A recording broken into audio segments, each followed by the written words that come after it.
giờ tao can cái smart kia đấy nhom chia cho smart mode được cái được anh đi xe môn đừng bằng dừng cho smart bên môn mà bậc cút này chưa được tung ca bậc cút này bao nào thì được khôngระยะ ពេលប្រហែលដែរយើងអត់ទទួលកម្ម មកខែមួយខែពេញចឹងនៅកំរឃើញសុខទីអត់ទទួលការប្រកួតមួយខែពេញហ្នឹង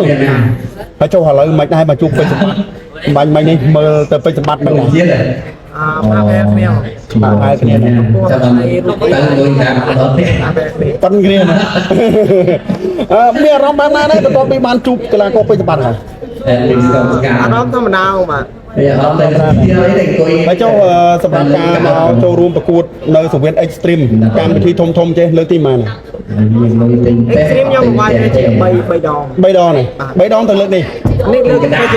4លើកទី4 3ដងក៏ឡងទៅមិនដែរឈ្នះទៅអត់ដៃចាញ់ទេ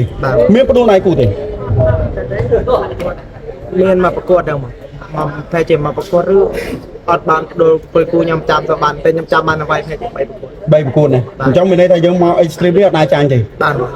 ឃើញថាអ្នកគ្រប់គ្រងជជែកវែងញើច្រើនណាបាទមកខាងទៅស្រឡាញ់សុខធីមកខាងទៅស្រឡាញ់ពេជ្រសម្បត្តិអីចឹងទៅហើយចុះសម្រាប់សុខធីផ្ទាល់គឺចាក់លើខ្លួនឯងប្រហែលភាគរយដែរសម្រាប់ការប្រកួតដណ្ដើមខ្សែក្បាត់នៅថ្ងៃស្អែកនេះខ្ញុំជជែកអត់ច្រើនទេមកតែ70%អត់ច្រើនទេណា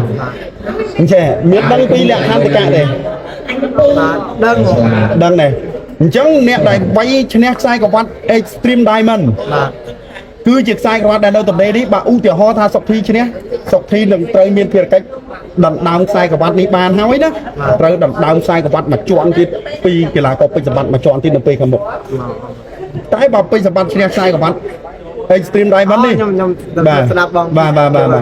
បើឈ្នះខ្សែក្បាត់នេះពេជ្រសម្បត្តិគាត់បានមួយគ្រឿងនឹងទៀតបូក2បាទទាំងរបស់ដែលគាត់ឈ្នះគាត់ត្រូវទៅដណ្ដើមពីឃីមបូរ៉ាមួយជាន់ទៀតអញ្ចឹងនេះជាស្ពានណាដោយសុខធីយើងសុខធីថាអត់ជួបឃីមបូរ៉ាទេមែនអត់ព្រមនិយាយចុងបើសិនជាឧទាហរណ៍ថាសុខធីឈ្នះខ្សែក្បាត់ Extreme Diamond នេះហើយសុខធីដណ្ដើមខ្សែក្បាត់ពីពេជ្រសម្បត្តិបានទៀត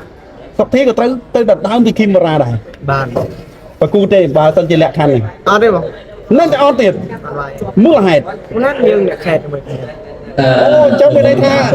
គូនេះគឺមិនអាចកើតឡើងទេចាំទៅបងមកហើយអញ្ចឹង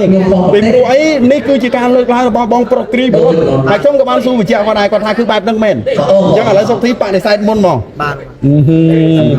ឥឡូវចេះថ្ងៃស្អែកមានអីនិយាយទៅកាន់ពេជ្រសម្បត្តិបានទីទេហើយមានអីនិយាយទៅកាន់បងប្អូនអ្នកគ្រប់គ្រងយើងទេបើនិយាយទៅកាន់ពេជ្រសម្បត្តិអត់មានទេខ្ញុំជាចាំពេជ្រសម្បត្តិមកដល់ហើយតែបើដល់បងប្អូនអ្នកស្នេហាគុណខ្មែរខ្ញុំខ្ញុំស្គាល់បាទចូលរួមទស្សនាបាទច្រើនបាទសាមីទៅក្នុងនេះបាទខ្ញុំសុខធីនិងខំប្រឹងធ្វើអពីស្មាត់ទៀតបាទអរគុណសុខធីប្រៀបនេះ